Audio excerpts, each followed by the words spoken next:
कहानी मेघ एक श्राप एपिसोड 8। अर्जुन चिढ़ते हुए कहता है, अब यार कितनी बार बताऊं, मैं जो किताब लिख रहा हूं वो इन सब बारे में ही लिख रहा हूं। तभी तो मैंने संस्कृत सीखी है और ये सब जो बातें तुझे मैं बता रहा हूं ये सब उस विधि में लिखी हुई है। और हाँ, उसी पर तो मैं रिसर्च कर रहा हूं। तभी मैं सोचूं ये बोरिंग राइटर इतनी अच्छी बातें कैसे करने लग गया। पीयूष ने कहा। रुद्र के सभी दोस्त आपस में बातें कर ही रहे थे कि तभी तभी रुद्र की माँ आते हुए कहती है, रुद्र बेटा अभी तक तुम यही हो, तैयार नहीं हुए? क्या बात है आंटी, कहीं घूमने जाना है क्या?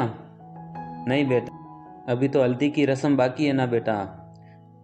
चलो तुम लोग सभी तैयार हो जाओ, रुद्र की चाची हल्दी पीस रही है, तब तक तुम लोग तैयार होके आ जाओ। इतना कहकर रुद्र की माँ चली गई। यार मुझे समझ में नहीं आ रहा, जब हल्दी लगानी है तो तैयार काहे को होना? पीयूष ने कहा। तू नहीं समझेगा मोटे, उसके पीछे भी बहुत बड़ी वजह है। क्या बात कर रहा है यार, इसके पीछे भी कोई रीजन होता है? समीर ने कहा। हाँ भाई, माना जाता है कि नकारात्मक शक्तियों को दूर रखने के लिए हल्दी से अच्छी कोई चीज़ नहीं होती। इसीलिए हल्दी का प्रयोग विवाह में किया जाता है। दरअसल विवाह में बहुत तरह के लोग आते हैं जो नकारात्मक बातें करते हैं, इसीलिए नकारात्मकता फैलती है और माना जाता है कि वर और वधू की तबीयत खराब इसी की वजह से होती है। इसीलिए हल्दी दूल्हा और दुल्हन को लगाई जाती है ताकि नकारात्मक शक्तियाँ खत्म हो जाए। और वैसे भी इसके पीछे भी वैज्ञानिक कारण होते हैं, वो तुम लोग अच्छी तरह से जानते हो। अरे बेटा, तुम लोग अभी तक यहीं पर बैठे हो, जल्दी करो, मेहमान आने वाले हैं। रुद्र की माँ ने हवेली की छत से कहा। हल्दी की सारी तैयारियां हो चुकी थी। रुद्र की चाची ने सिल्वा पर अपने हाथों से हल्दी को पीसा था। गांव के सभी मेहमान लगभग आ गए थे। रुद्र सफ़ेद बनियान और धोती पहने हुए था और उसके बाकी सब दोस्त पीले रंग के कपड़े पहने हुए थे। रुद्र के सभी घर वालों ने भी पीले रंग के कपड़े पहने हुए थे। रुद्र की चाची एक कटोरी में आटा लेती है और नीचे एक चौक बना देती है और उस पर एक पीढ़ा रख देती है और कहती है, रुद्र बेटा इस पीढ़े पर जाकर बैठ जाओ। रुद्र उस पीढ़े पर जाकर बैठ जाता है। समीर के हाथ में कैमरा था जिससे वो सबकी फ़ोटो खींच रहा था। वो शादी का हर एक मोमेंट कैद करना चाहता था। आखिर ये एक फ़ोटो ही तो होती है जिसे हम देखकर बाद में पुरानी यादें ताज़ा कर सकते हैं। आयशा के हाथ में एक कटोरा था जिसमें दूरबीन रखी हुई थी। पीयूष उस दूरवा को देखकर अर्जुन से कहता है, ये घास इस हल्दी के अंदर क्यों रखी हुई है? अर्जुन हंसते हुए कहता है, बेवकूफ़, वो घास नहीं उसे दूरवा कहते हैं। अब आयशा को हल्दी की रस्म शुरू करने के लिए 5 अविवाहित लड़कियों की ज़रूरत थी। 4 अविवाहित लड़कियां तो उसे अपने रिश्तेदारों में ही मिल जाती है। अब बची एक। अब उसे समझ में नहीं आ रहा था कि ये किसको बुलाएं। तभी उसकी नज़र सामने खड़ी तन्वी पर पड़ती है, जो कि अर्जुन के पास खड़ी हुई थी। आयशा तन्वी को आवाज़ देते हुए कहती है, अरे तन्वी बेटा, ज़रा इधर तो आना। जी आंटी जी, अभी आई, तन्वी ने कहा। तन्वी आयशा के पास जाते हुए यही सोच रही थी कि रुद्र की चाची ने तन्वी को क्यों बुलाया है। तन्वी आयशा के पास जाते हुए बोलती है, क्या हुआ आंटी जी? बेटी, इस रस्म में एक अविवाहित लड़की कम पड़ रही है और कहते हैं कि अविवाहित लड़कियों के हल्दी लगाने से दूल्हे की उस लड़की को अच्छा वर मिलता है। ये बात सुनकर तन्वी उदास हो जाती है, इसलिए कि जिसे वो अपना वर बनाना चाहती थी अब वो किसी और का वर बनने जा रहा है। तन्वी अपने इमोशन को कंट्रोल करते हुए तन्वी कहती है, हाँ क्यों नहीं आंटी जी, और मैं अब जल्दी शादी करने वाली हूँ तो मैं आप सभी को ज़रूर बुलाऊंगी। तन्वी रुद्र की आंखों में देखते हुए कहती है। आयशा हल्दी से भरा हुआ कटोरा तन्वी के हाथ में देती है और कहती है, बेटी ये लो, ये सबसे पहले ये दुर्वा हल्दी का दूल्हे के चेहरे से लेकर पैर तक उतारो।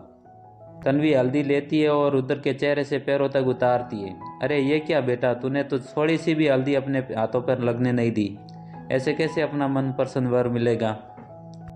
तन्वी धीरे धीरे अपने हाथ आगे बढ़ाती है और अपनी 2 अंगुलियां हल्दी में भिगो देती है।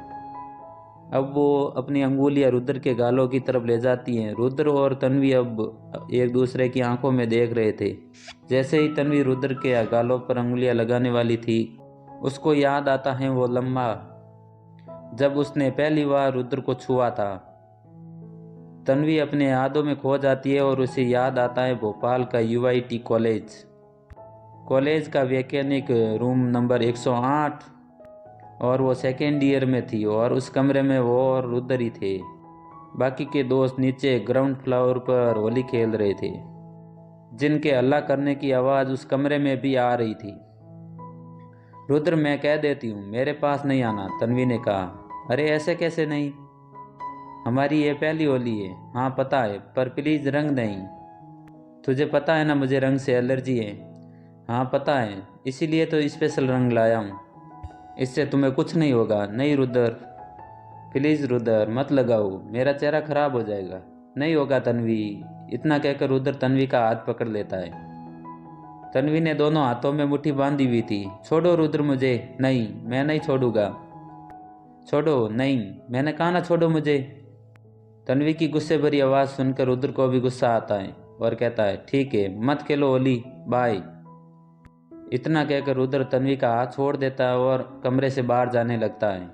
जैसे ही रुद्र कमरे से बाहर जाता है, पीछे से अपने हाथ आगे करती है और रुद्र के गालों पर गुलाल लगा देती है और कहती है, कैसे लगाऊं मैं तुझे गुलाल? तुझे मैं रंगना चाहती हूँ अपने इश्क के रंगों में जनाब, फिर वो रंग ना निकलेगा कभी। बस तन्वी, अब कितना पोज दोगी? खींच लिए मैंने तेरे सारे फोटो, समीर ने कहा। जब समीर की आवाज़ सुनकर तन्वी अपनी यादों की दुनिया से बाहर आती है तो वो वहाँ से जाने लगती है। तन्वी पानी पीने जा रही थी कि तभी उसका रास्ता अनन्या रोक देती है और कहती है, कहाँ खो गई थी महारानी? कहीं तो नहीं। झूठ मत बोलो तन्वी, मैं तुम्हारी रग रग से वाकिफ हूँ। तन्वी कुछ नहीं कहती और चुपचाप खड़ी रहती है। अनन्या तन्वी के कंधों पर हाथ रखती है और कहती है, तुम आज भी रुद्र से प्यार करती हो ना? तन्वी कुछ नहीं बोलती है और तन्वी की आंखों से आंसू बहने लगते हैं। तभी अनन्या कहती है, तुम्हारे लब कुछ ना कहे पर तुम्हारी आंखें सब कुछ बयां कर रही है। तन्वी, इससे पहले कि अब रुद्र तुम्हारे ये आंसू देखे, इस आंसू को छुपा लो। तुम्हें याद है ना, कॉलेज के दिनों में तुम्हारे आंसू देखकर रुद्र पूरा कॉलेज अपने सर पर उठा लेता था। तन्वी ने अपने आंसुओं को पूछते कहा, हाँ याद है, मुझे सब कुछ याद है, रुद्र की हर एक एक बात याद है। मैं तो ये सब देखकर परेशान हूँ कि जो रुद्र मेरे लिए पूरी दुनिया से लड़ता था, वो इतना कैसे बदल गया। तन्वी और अनन्या आपस में बातें कर रहे थे, तभी वहाँ पर पीयूष आ जाता है और पीयूष के हाथों में हल्दी थी।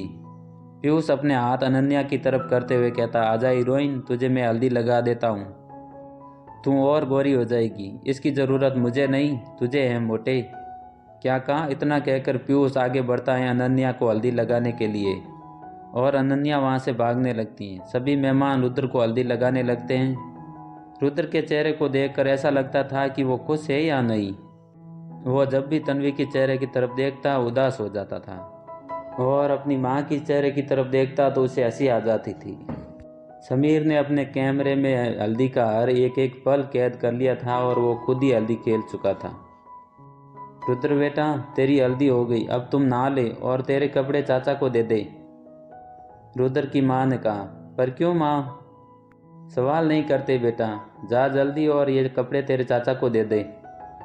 ठीक है माँ। रुद्र बेड़े पर से उठने लगता है और अपने कमरे में जाने लगता है। रुद्र के पीछे पीछे पीयूष भी जाने लगता है। पीयूष को देखकर समीर कहता है, कहाँ जा रहा है मोटे? नहाने। रुद्र के साथ? तू क्या उसकी पीठ घस कर देगा? समीर ने कहा। समीर और अर्जुन ठाके लगाकर हंसने लगते थे और कहते हैं, बेटा वो कॉलेज के दिन थे जब लोग हम साथ में ही जल्दी जल्दी में नहा लेते थे, और आज उसकी शादी है, आज तो उसे आराम से नहाने दे। तो क्या तब तक हम लोग यूं ही हल्दी मिस से भरे रहे? हाँ यार, ये तो मैं ही सोच रहा हूँ कि रुद्र के पूर्वजों ने इतनी बड़ी हवेली बनाई पर बाथरूम गिने चुने कमरों में ही बनाए, जिसमें कुछ लड़कियां हैं और कुछ रिश्तेदार। अर्जुन ने कहा। हाँ यार, मैं भी यही सोच रहा हूँ, समीर ने कहा। तो फिर क्या करें? पीयूष ने कहा। समीर के सामने ही राम काका थे जो हल्दी साफ कर रहे थे। राम काका? समीर ने कहा। तू क्या राम काका के साथ नहाने वाला है? पीयूष ने कहा। नहीं पागल, मेरे साथ आ। सब समीर के पीछे पीछे जाने लगते हैं। राम काका सुनिए, समीर ने कहा। हाँ बेटा बोलो, राम काका ने कहा। यहाँ पर कहीं आसपास नदी है क्या? नदी तो नहीं है बेटा, पर तालाब जरूर है। समीर ने उत्साहित होते हुए कहा। कहाँ पर काका? यही हमारी हवेली के पीछे, वहीं से 1 किलोमीटर दूर हैं, पर तुम लोग वहाँ पर मत जाना। पर क्यों काका? पीयूष ने कहा। राम काका अपनी आवाज़ धीरे करते हुए कहते हैं कि उसके अंदर बुरी आत्मा का छाया है। यदि वहाँ पर जाते हो तो वो आत्मा लोगों को अंदर डुबाने लगती है। गांव के कई लोगों की मौत हुई है वहाँ पर। ठीक है काका, हम लोग वहाँ पर नहीं जाएंगे, अर्जुन ने कहा। मेरी बात का ध्यान रखना, वहाँ पर मत जाना, वरना वो आत्मा तुम्हें डुबा देगी, राम काका ने इतना कहा और वहाँ से जाने लगते। सुनो, तुम दोनों अपने कपड़े बैग में रख लो, जो तुम्हें नहाने के बाद पहनने हैं। पर क्यों? पीयूष ने कहा। पागल, हम नहाने जा रहे हैं जंगल वाले तालाब में। तू पागल तो नहीं हो रहा समीर? यार तुम लोग चलो ना, कुछ नहीं होने वाला। ठीक है, हम सामान लेकर आते हैं, पीयूष और अर्जुन ने कहा। अब आगे की कहानी मिलेगी अगले भाग में। यदि आप लोग हमारे वीडियो पर नए हैं तो हमारे चैनल को सब्सक्राइब ज़रूर करें, ताकि इसके अगले भाग आपको जल्दी सबसे पहले आपके पास पहुँचे।